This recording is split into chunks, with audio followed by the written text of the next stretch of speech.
Everybody, welcome back to Furniture Flipping Teacher. It's Lauren here, and we're back for another home project. With the weather getting a little bit chillier and fall time approaching, what better time to create an outdoor fire pit? Let's get to it.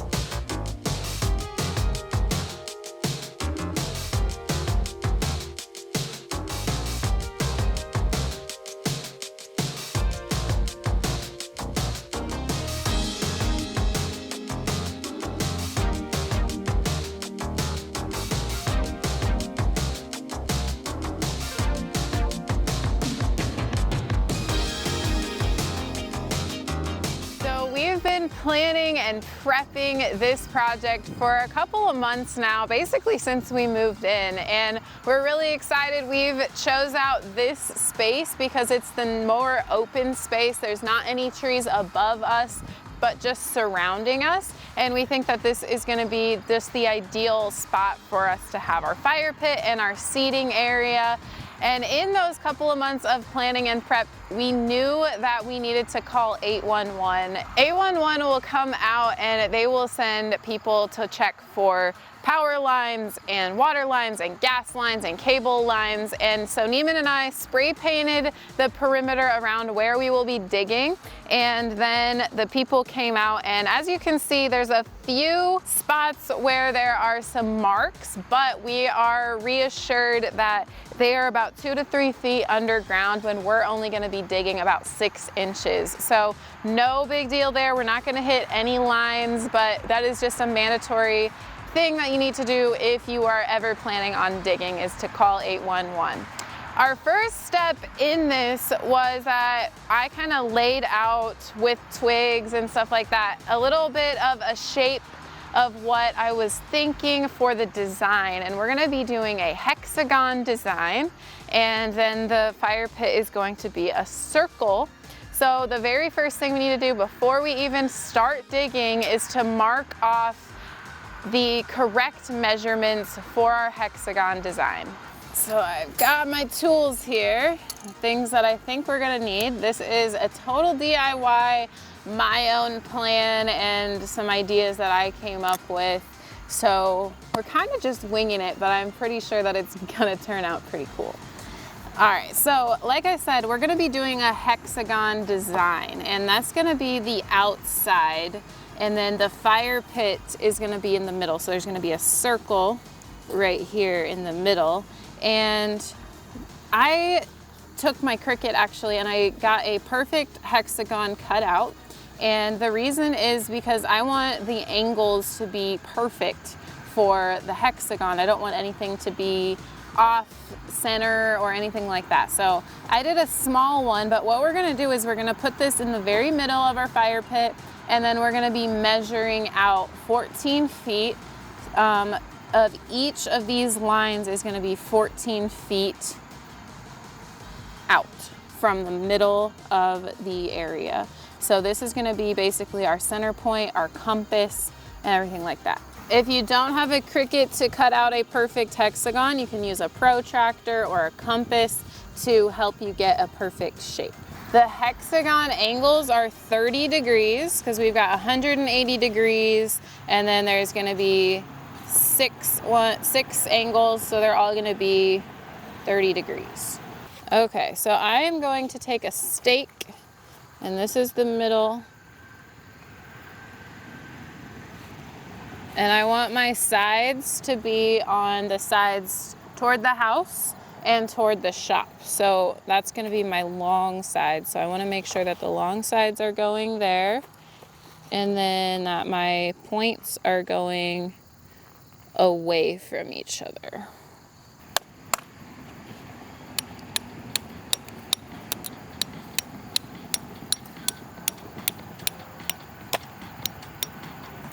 So this is our center point.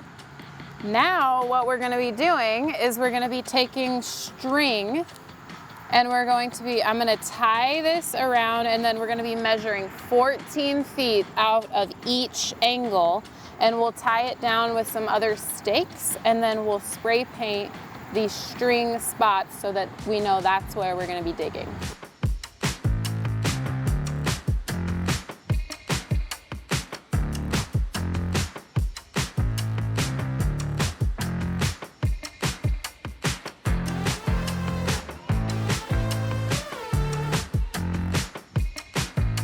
So now that I've got the string all laid out, I'm gonna take my white spray paint to just mark off those lines, and then we'll remove that string and get to digging.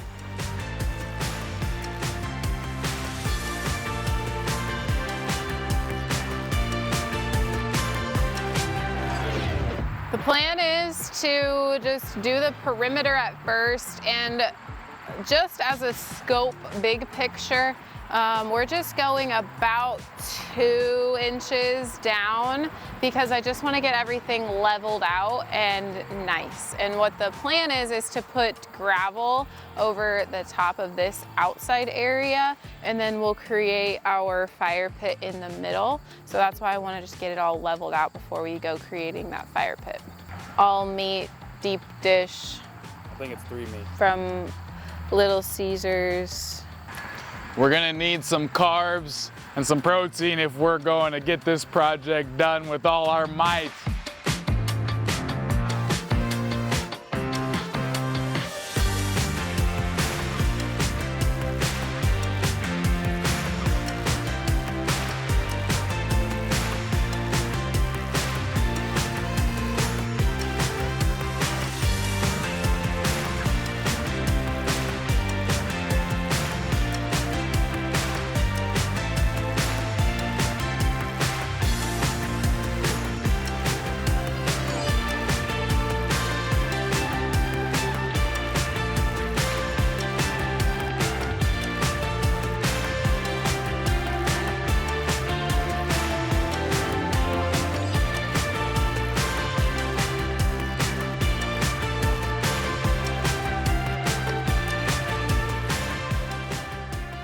So now that we've got our ground kind of loosened up and we've got most of it ready for flattening out, we're going to go ahead and make sure that all of the sides are nice and prominent, and then we're gonna level everything out. After that, we will move on to the middle and building out that fire pit. Our plan is to have the area, the seating area around the fire pit about 2 to 4 inches deep. And then in the middle for the actual fire pit, it'll be about 4 to 6 inches deep. It looks like a huge mess right now, but you know, we got something going here. We're on the right track. It's gonna get better. Let's do it.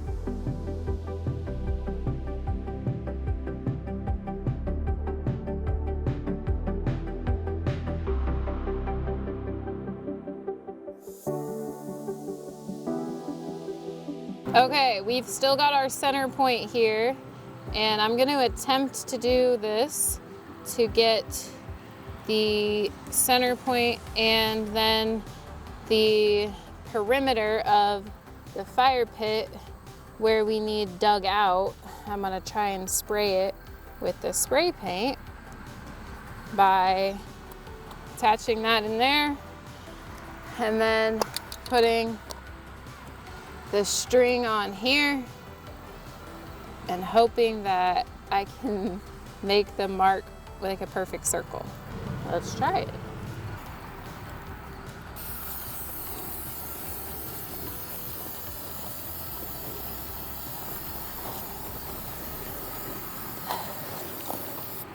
Oh.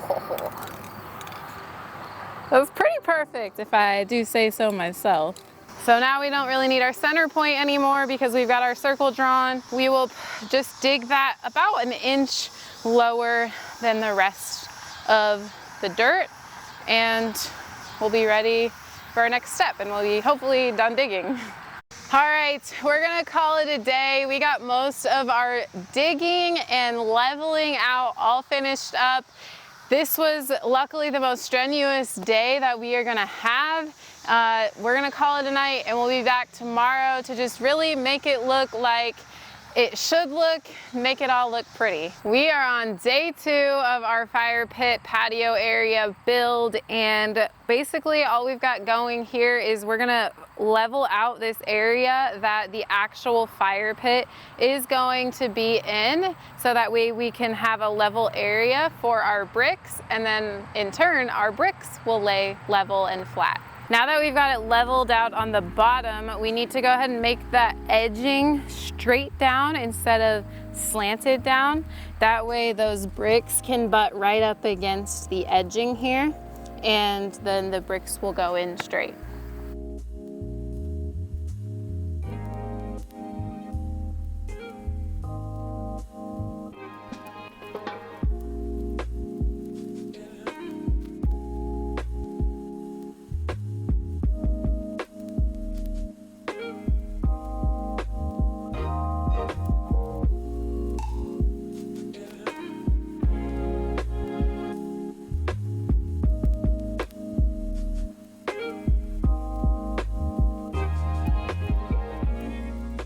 So we have almost got a perfect circle here. I think we need to dig out a tad bit more over on this side so that we can expand just a tad bit.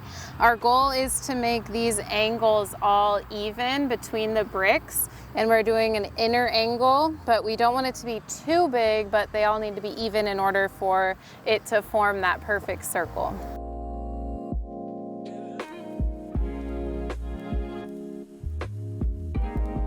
So basically what Neiman and I are doing now that we've got our circle formed is we're going around and we're making sure every single brick is really level. That way when we build up to our next 2 levels, that everything will be nice and flat. We won't have wobbly bricks and so on.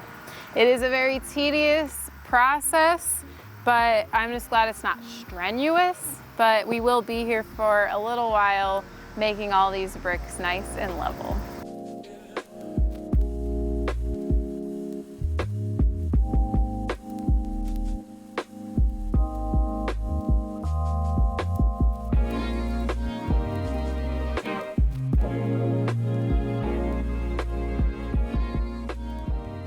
And now that we've got this first row leveled out, we'll be able to do the second 2 rows with no problems, hopefully.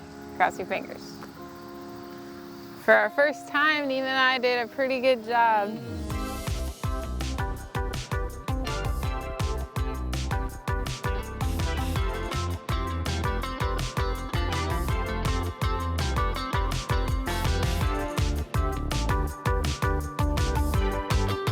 So we're really liking how this is turning out.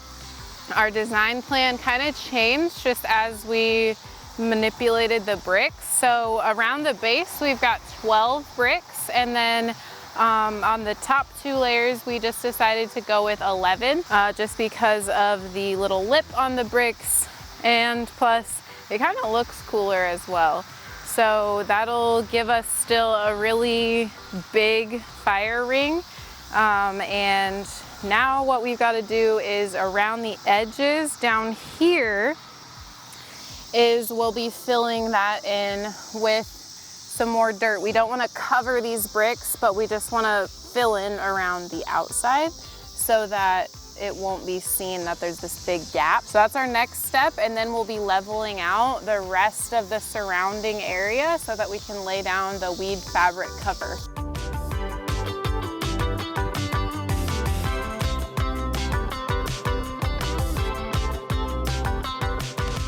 Okay, our next step, since we got everything pretty much leveled out, I mean, we didn't take a level and level out the ground 100%, but you know, walking on it, it seems to be pretty flat. So our next step is to roll this out. This is actually a weed guard, and it's a fabric that's going to go underneath the mulch so that the weeds don't come up and we don't have to weed around here.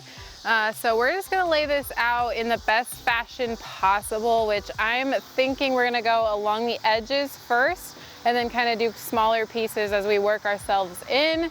And we did get the staples that come with it. So we'll just hammer those in. That way this isn't loose and doesn't bunch up in different areas.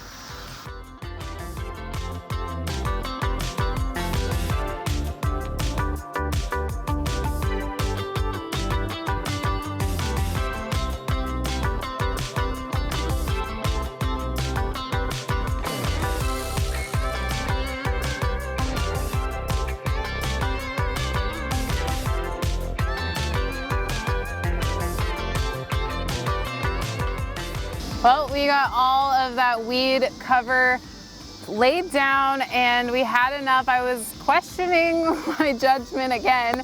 We had about 600 square feet and this in here is around 500 square feet. So we had enough and I think it's just getting even closer. It's getting dark and Neva and I are gonna head inside, but tomorrow is the day we finish this. We've got to lay down mulch and we've got to put the wood surround on the hexagon. But other than that, we are just getting so close. And as you can tell, I am just so excited. We'll see you guys in the morning.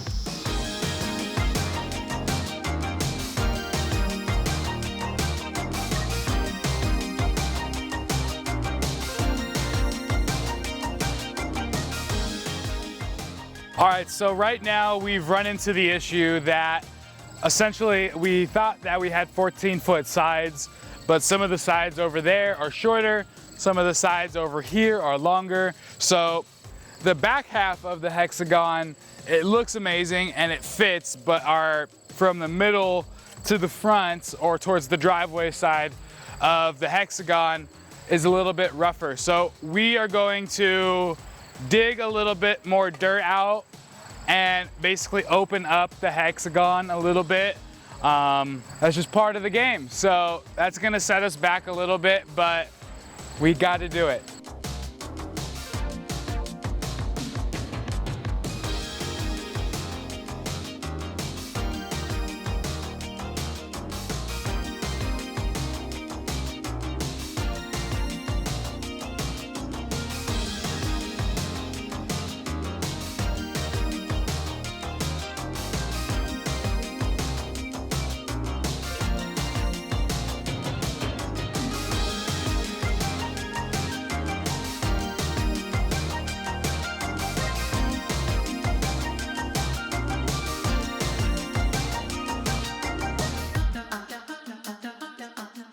We're getting so close. What are we, like 90%?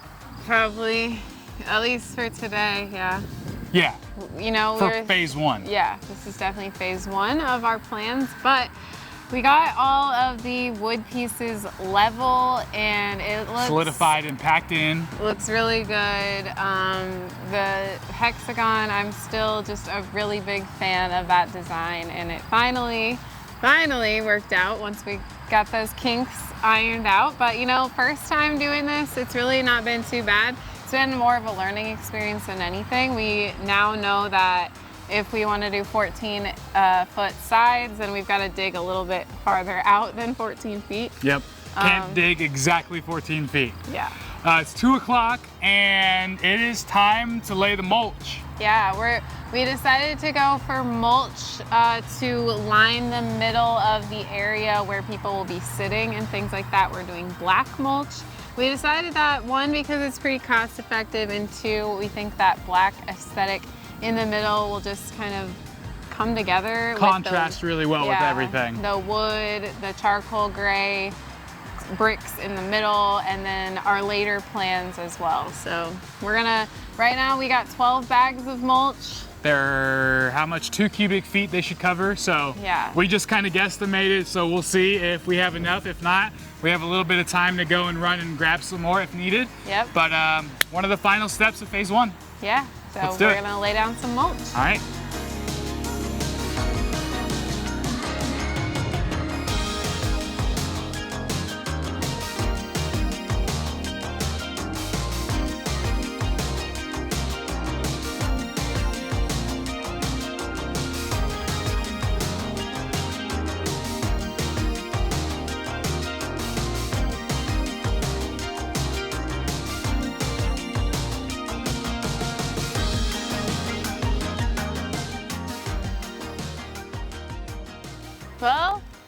definitely gonna need more. A lot more. Like probably 20 more. Oh my gosh. But Lauren just said it is looking good. The black mulch is definitely going to work with the wood and the stone. But for Labor Day plans, everybody's just going to have to bear in mind we're not done. It's not a full, complete project. Super proud of us. Yeah, I mean, for 3 days, 2 people literally doing every single thing. And trying to film and trying to fly the drone, which I hope you guys enjoyed.